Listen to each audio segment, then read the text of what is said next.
confine itself to equal protection and, as heaven does its rains, shower its favor alike on the high and the low, the rich and the poor, it would be an unqualified blessing.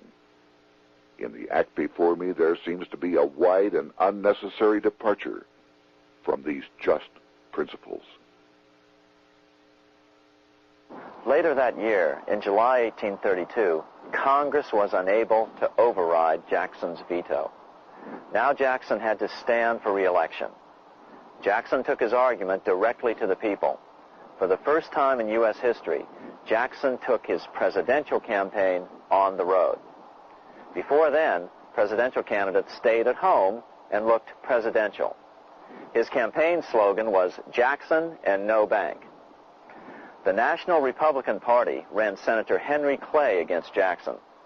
Despite the fact that the bankers poured over $3 million into Clay's campaign, Jackson was reelected by a landslide in November of 1832. Despite his presidential victory, Jackson knew the battle was only beginning. "The hydra of corruption is only scotched, not dead," said the newly elected president. Jackson ordered his new Secretary of Treasury, Lewis McLean, to start removing the government's deposits from the second bank and start placing them in state banks. But McLean refused to do so. Jackson fired him and appointed William J. Duane as the new Secretary of the Treasury. Duane also refused to comply with the president's requests, and so Jackson fired him as well and then appointed Roger B. Taney to the office. Taney did withdraw government funds from the bank starting on October 1st, 1833. Jackson was jubilant. "I have it chained. I'm ready with screws to draw every tooth and then the stumps." But the bank was not yet done fighting. Its head, Nicholas Biddle, used his influence to get the Senate to reject Taney's nomination. Then, in a rare show of arrogance, Biddle threatened to cause a depression if the bank was not rechartered. This worthy president thinks that because he has scalped Indians and imprisoned judges, he is to have his way with the bank. He is mistaken. Next, in an unbelievable fit of honesty for a central banker, Biddle admitted that the bank was going to make money scarce to force Congress to restore the bank.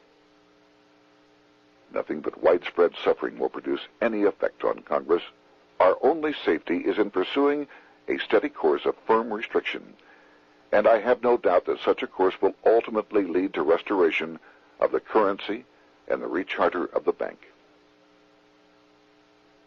What a stunning revelation. Here was the pure truth, revealed with shocking clarity. Biddle intended to use the money contraction power of the bank to cause a massive depression until America gave in. Unfortunately, this has happened time and time again throughout U.S. history and is about to happen again in today's world. Nicholas Biddle made good on his threat. The bank sharply contracted the money supply by calling in old loans and refusing to extend new ones. A financial panic ensued, followed by a deep depression. Naturally, Biddle blamed Jackson for the crash, saying that it was caused by the withdrawal of federal funds from the bank. Unfortunately, his plan worked well. Wages and prices sagged. Unemployment soared along with business bankruptcies. The nation quickly went into an uproar. Newspaper editors blasted Jackson in editorials. The bank threatened to withhold payments, which then could be made directly to key politicians for their support. Within only months, Congress assembled in what was called the panic session. 6 months after he had withdrawn funds from the bank, Jackson was officially censured by a resolution which passed the Senate by a vote of 26 to 20. It was the first time a president had ever been censured by Congress. Jackson lashed out at the bank. "You are a den of vipers. I intend to rout you out, and by eternal God, I will rout you out." America's fate teetered on a knife edge. If Congress could muster enough votes to override Jackson's veto, the bank would be granted another 20-year monopoly or more over America's money, time enough to consolidate its already great power. Then a miracle occurred. The governor of Pennsylvania came out supporting President Jackson and strongly criticized the bank. On top of that, Biddle had been caught boasting in public about the bank's plan to crash the economy. Suddenly, the tide shifted. In April of 1834, the House of Representatives voted 134 to 82 against rechartering the bank. This was followed up by an even more lopsided vote to establish a special committee to investigate whether the bank had caused the crash. When the investigating committee arrived at the bank's door in Philadelphia, armed with a subpoena to examine the books, Biddle refused to give them up. Nor would he allow inspection of correspondence with congressmen relating to their personal loans and advances he'd made to them. He also refused to testify before the committee back in Washington.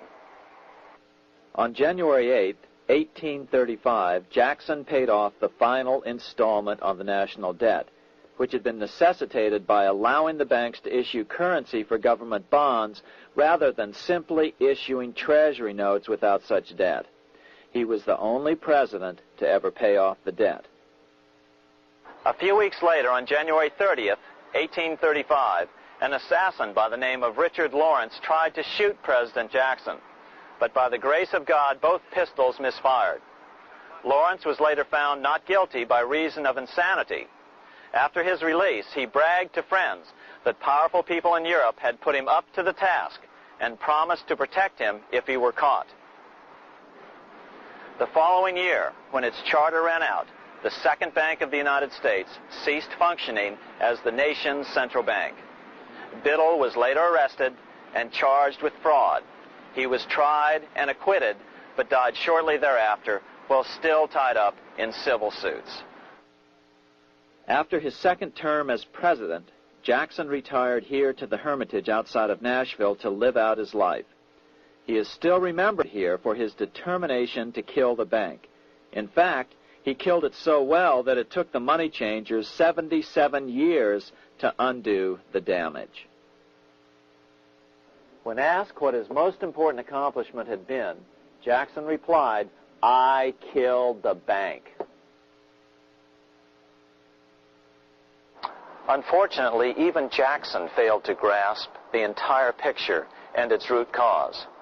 Although Jackson had killed the central bank, the most insidious weapon of the money changers, fractional reserve banking, remained in use by the numerous state-chartered banks. This fueled economic instability in the years before the Civil War. Still, the central bankers were out, and as a result, America thrived as it expanded westward.